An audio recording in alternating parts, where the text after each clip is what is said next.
When do you want to have a meeting, okay? Director of Royal House, make sure that that money is through the pass to the community.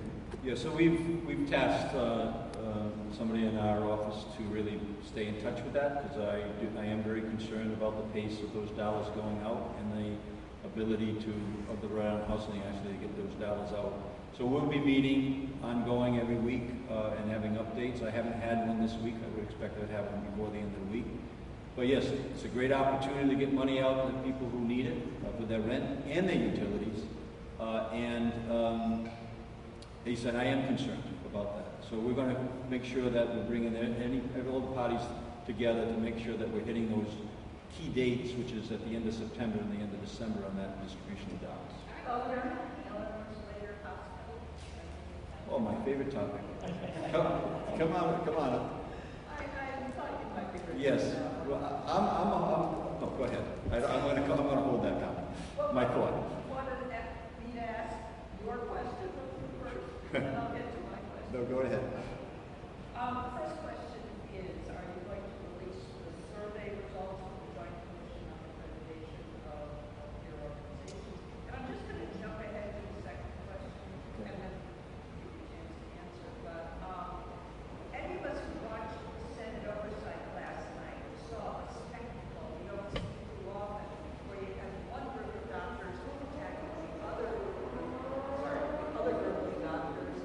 And I think my question is, who do you believe? Yeah.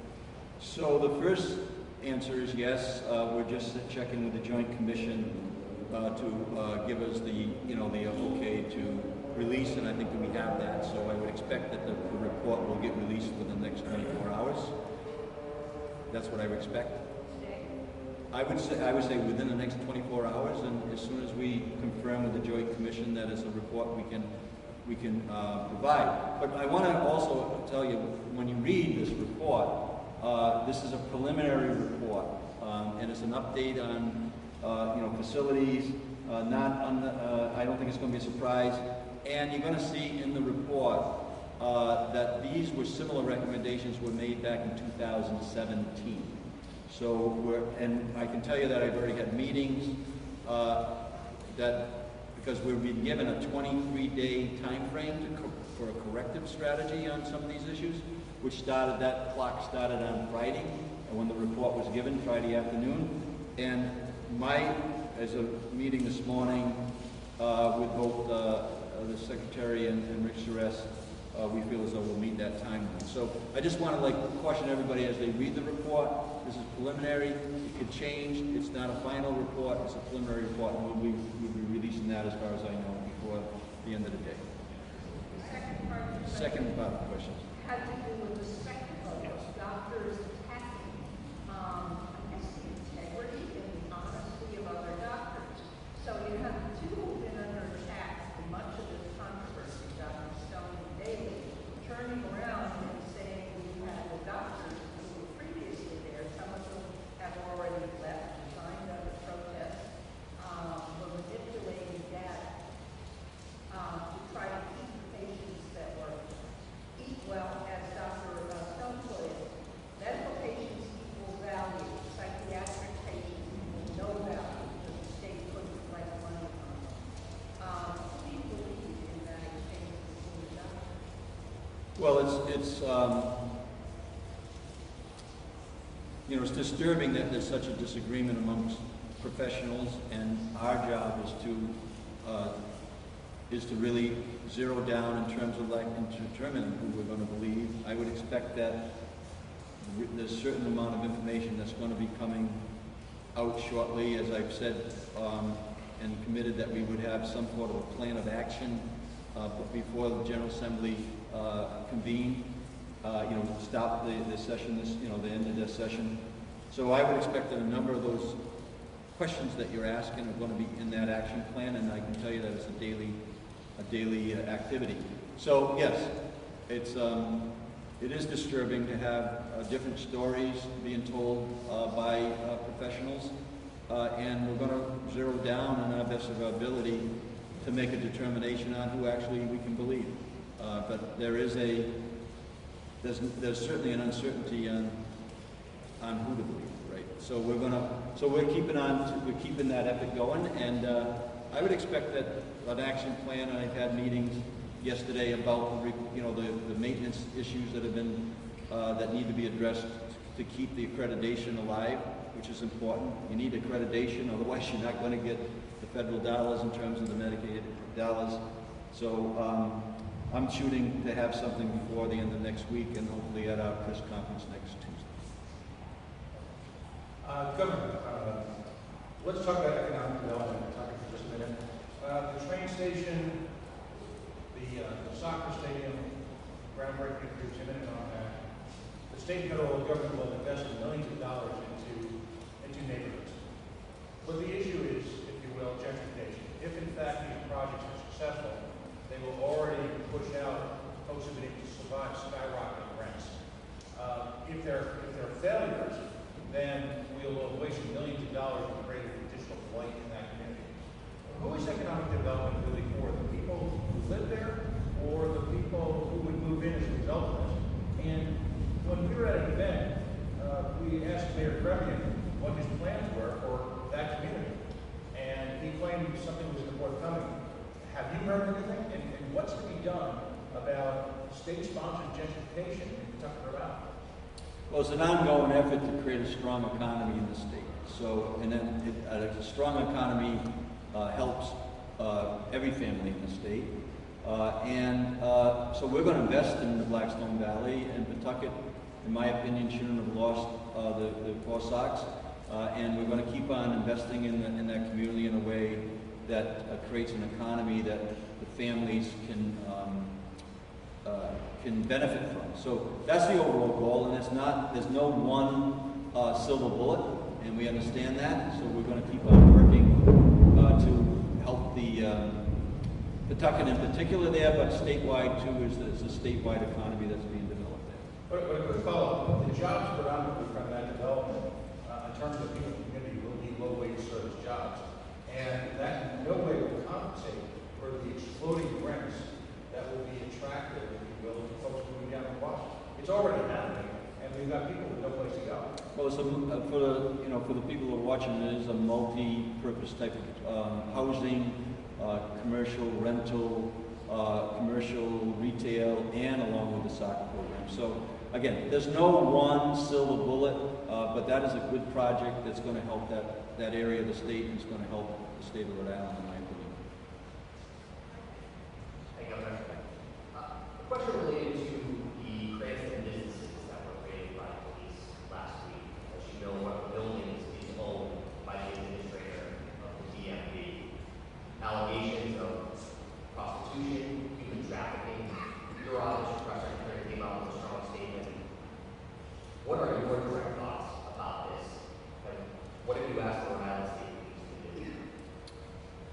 Yeah, so as I've expressed, and I think I express for everybody in the state of Rhode Island when they say they have serious concerns about the allegations of human trafficking right here in the state of Rhode Island, in particular in that facility in Cranston. So it's just behavior that you're just not going to put up with, and you're going to put every effort into making sure that anyone who's involved in that scenario and that activity is going to be held accountable. So yeah, yesterday I did direct the Rhode Island State Police to investigate whether the administrator committed any wrongdoing whatsoever related to this situation. I'm fully committed to kind of making sure that we get all the details.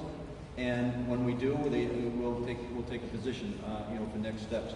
But at the moment, it's an investigation that I've asked the state police to, and gave the go-ahead to make sure that happened. And as we get the results from that investigation, we will take positions. And until then, we're basically saying we need all the information before we make any judgments. What is the status of Walter Raddock's employment? Yeah, I think I spoke directly to the fact that this, we've investigated, we're going to have the state investigate the entire situation, including whether the administrator committed any wrongdoing. So, but until we get the answers, there's really, we have to wait for the answers, right? Before you make any judgment. You shouldn't make rash judgments. Again, I've said at this microphone several times, you know, you're innocent until proven guilty, but we're taking it serious, and we're going to look at all the, you know, all the possibilities that, you know, revolve around that situation. Would you characterize that as a criminal investigation? No, this is an investigation right now about you know, what was the activity there, right? And then as it unfolds, it could very well roll into a criminal investigation, because you got to do the work to determine whether that makes sense, you know, and that related to that situation.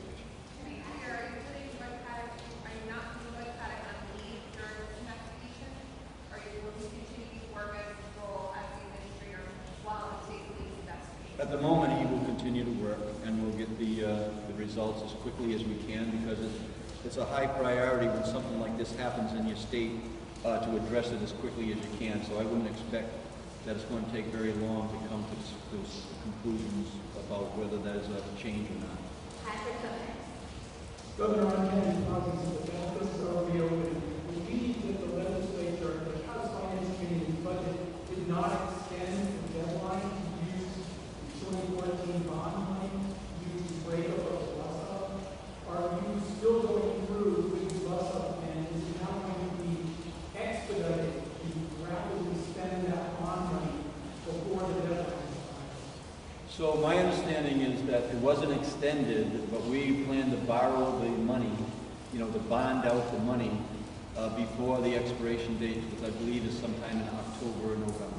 So we're already in the works of going through the process of bonding those dollars so that we'll have those dollars available.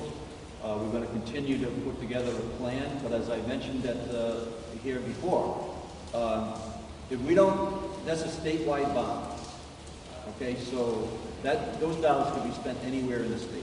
Our priority would be to continue the process before I became governor to create those improvements in Providence, but it's time that we actually agree on a plan so that we can spend those dollars. So if it's not in Providence, we'll spend it somewhere else.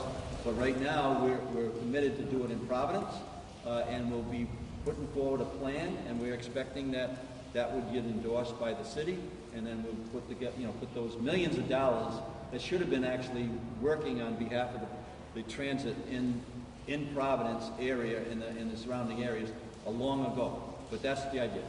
We know it didn't get renewed. We're going to borrow the money, and then we're going to put together a plan to get the most value for the state of Rhode Island out of the dollars that we borrow. So as long as it's borrowed, if it isn't spent, that satisfies the deadline, your understanding? Yes, that's my understanding. All the time I was a mayor, we would make sure that we would bond the dollars, and that gave us the money, and then from that point on, we expended the dollars. The whole point of it, I think Rick and DOT caused this to get more feedback from the community because there were such concerns about breaking up the bus stop.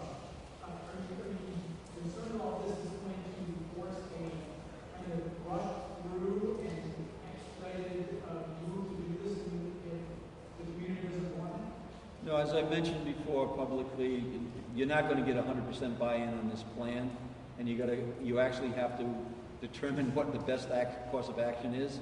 That's what we're going to do. That's what we'll be proposing, and then we're going to want weigh-in from people and determine exactly what we want to do. But you're not going to get 100%. It's pretty obvious you're not going to get 100% buy-in on what you're going to do here. Following up on that, Governor, right now there's 0% buy-in from the community, right? I mean, No, that's not accurate. I think it is accurate. Every community group that deals with transportation, Providence City Council, every other group I've talked to is 100% against the plan. I don't think that's accurate. But we'll find out once we. What groups do you know of that are for it? Because I don't know that. Yeah, so I've met with groups that are against it. They don't really have a proposal of what they're for. So I mean, until we actually get a plan that they can have agreement on, then we'll move forward. But like I said, if you can't get agreement in the city, that's a statewide bond. Right. And there's many, many improvements that people are waiting on throughout the state of Rhode Island in terms of transportation. Sure. And so we're not going to let that money sit in the bank, in the bank accounts for very long before we commit how to spend it. So we'll bond those dollars before the deadline, which I believe again is sometime in October or November, some in the fall. And then prior to that, we'll roll out the strategy. If there's such pushback from the community, as you say, we'll spend the money somewhere else. So the idea was that we'll spend the money against the communities, which is in Providence, or we'll spend it somewhere else, but we're not going to do a plan that the community might be approved of? Well, again, you got to determine, I mean, I've been in many conversations where the loudest voice is saying they're against something, right? Like the SROs in Providence. Yet the majority of the students, the majority of the families that we've polled are for it, right? And the majority of the teachers and the administrators. So you have to kind of see exactly, make a determination of whether it's the loud voice that's pushing the issue or whether the common interest of the community. And I think that we'll get that impression from, again, the elected officials, of course. But again, if they are just objecting to a plan without having a plan, that's not a valid objection. Governor, I have a question for both of you. Starting with Lieutenant Governor. Senator Shelton, the White House, said that Rhode Island has a long tradition of all-white clubs. What is your reaction to that? And also, even though you're the Lieutenant Governor of Rhode Island, based on your background, you would not vote for it. I'm sorry, I didn't get the last part of your question. You would, because of your ethnic background, you would not be allowed to be a member of the Bailey's Beach Club. Well, we have to know that traditionally there have been different clubs that have had restrictions, and things have been changing. I'm expecting that here in Rhode Island, there's going to be more changes that's going to continue to happen. If you look back in history, there were clubs that were only for men and women were not allowed. We are making progress, so I'm hoping that we're going to continue to make progress. And for the governor, just to come back to the Walter Raddock situation. Governor, I've talked to the landlords in that area. There seem to be red flags. They've been flagged on that before, the massage parlor. They come in from out of town. They often pay cash. In the morning, the workers are transported in a van. I know that he's the former police chief of Cranston. He sounds like the police chief in Casablanca. They didn't know what was going on because there are people that won't rent to that type of business. Yes, so that's why we call the state police in to kind of answer those questions. So until I'm not going to comment one way or the other until we have that information. But yes, we're not going to just sit silent on any one of these issues on such a horrific issue, right? So we'll follow the leads where they carry us, and where they carry us, and then we'll respond to that point. And just one quick follow-up. He has a spokesperson now, Patty Doyle. Is the state paying for that? How does the head of the DMV have an outside spokesperson that's speaking for him? Is that going to be on all DMV issues, or how does that? No, that should be a personal issue. So the state wouldn't be stepping up for any of those costs. Governor, last week you had 4 cases of the Delta variant reported. How many now? I don't have the update on that one. And back to Eleanor Slater, you mentioned similar findings in 2017, but what's your thoughts about the most recent report? Are you alarmed? Do you think we're going to be able to hold on to accreditation there or not? We're going. My belief is that we will, and we're going to activate the resources that it takes to make sure that we maintain the accreditation. And as I mentioned earlier, met with both Rich Rest today and Secretary Jones, and they believe that we're headed in the direction where we'll be able to satisfy the conditions in the report that you'll see shortly. And final thing, there's a bill that might pass today that would take the legislature out of the process of naming people to do marriage ceremonies. It would be up to the governor. Will you sign that bill if it passes? So the bills that I've been signing would allow people to do weddings. Solemnization of marriages, the legislature would get out of that process. It would be up to you. Yeah, I would sign the bill, and then if it came to me, we'd take it by case if that's what we've done, because it does help accommodate the weddings in the state in my experience right now in a very positive way. You wouldn't want to take that away, and yet there are weddings that go on outside of session that they don't get a chance to do that work, so there should be some, that makes sense to me, if it comes to me. Okay, Governor? Here. Yes.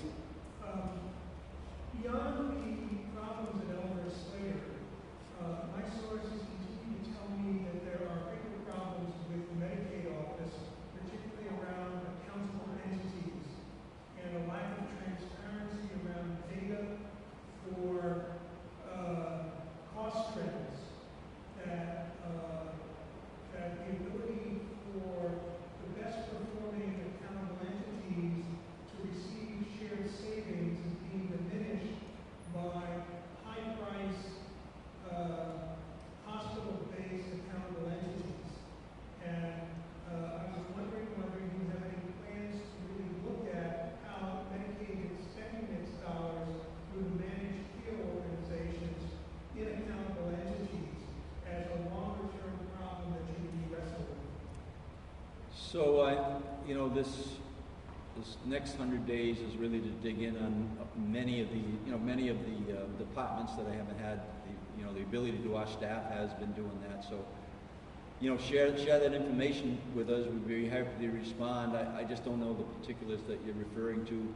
But yes, the answer is yes. We want to make sure that we're whatever related to any of the health care issues, including the Medicaid, or Medicare, we want to make sure that it's done well. I have a forthcoming article about this, but I wanted to give you a heads up about what's happening. Well, I'll read with interest. Okay. The second part is, overall, it seems to me there needs to be some sort of audit done of Medicaid spending in the state, so we have a better understanding of what the money is being spent on and what the efficacy of the private contractors doing the work for Medicaid is.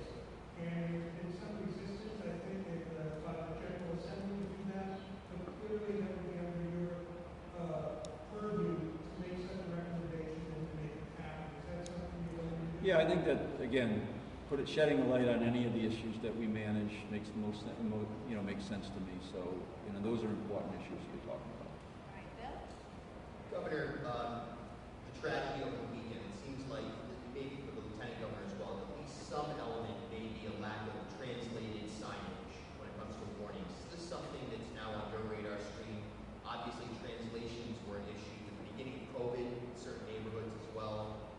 What do you learn from this? How do you apply it in terms of signage and information campaigns, both in terms of physical spots that are dangerous, but just in general in terms of reaching people? Does this change your approach?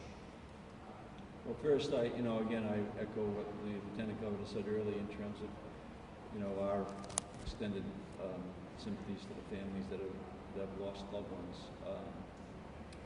It's a continual red flag, whether it's, especially around water, right? Whether it's in your swimming pool or whether it's, in a lake or on the ocean. So,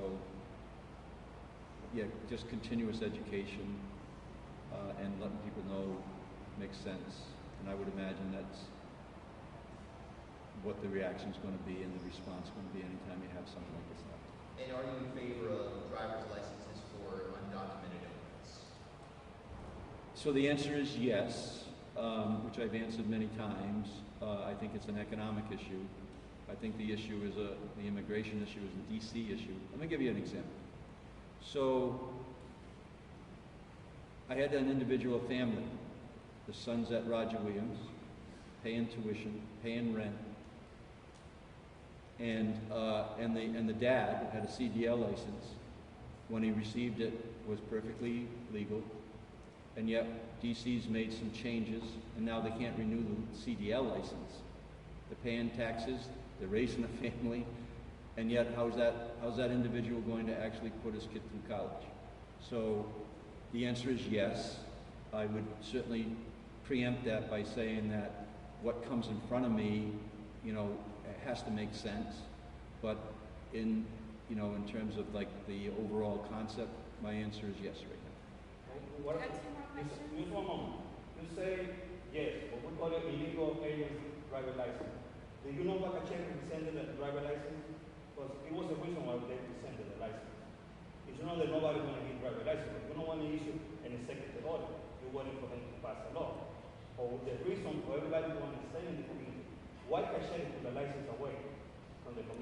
Well, that's another governor in a different time. This is an economic issue with me, and if anything that improves the economy, that is done in a healthy way, the family I just expressed to you, they're contributing very well to the state of Rhode Island. If DC can figure out immigration, then God bless them. Right now, I got to figure out economy and how people can live in the state of Rhode Island. The way you said it was. No, I don't believe. I think it needs to be done through legislation. I've been pretty clear on that. Governor, the threshold for PPP taxation was raised to $250,000. The question now is, for these companies that are going to be impacted, what thought is being given to addressing how they, file their amended returns? Is anything being given to them? Because there's going to be interest and penalties and all these kinds of things that are going to occur now. So have you guys given any thought to that? How are you going to address that? So I'm sure that I don't know exactly how we're doing that. I would make a quick comment though that our proposal when the budget was done was protected close to 90% of the businesses small businesses that took out the PPP. Let's understand this, and then the General Assembly, and I agree with the moving it up based on the letter that I sent in terms of the additional revenue that we've realized that we have. Brings it up about 93%.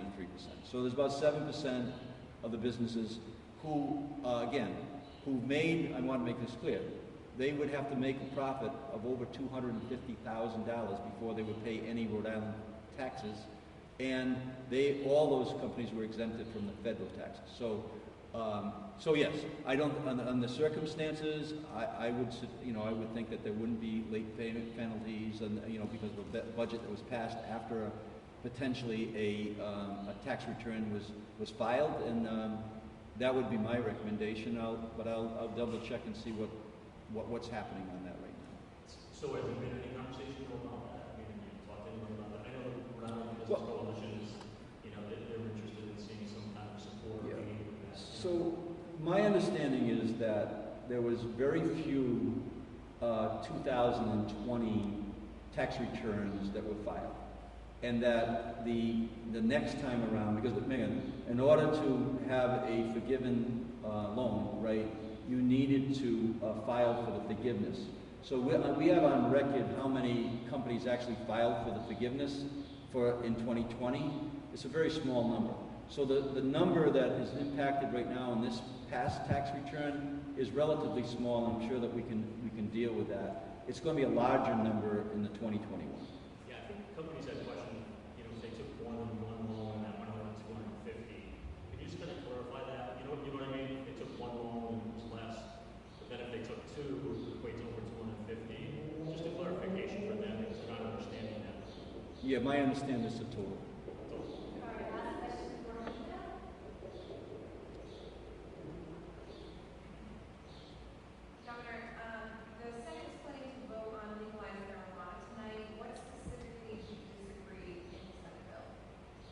Yeah, so I think that creating another structure of government in terms of a committee that they're talking about and creating the expense to that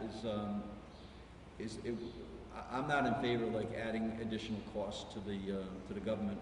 We know that it's expensive enough to manage. So in the proposal that we put forward in the budget, it showed that DBR would do that regulation. So I think that's probably the main thing that we have a disagreement on, right? So we think we can manage that with DBR, the Department of Business Regulation, and the Senate feels as though that they could structure something, a new governance strategy there.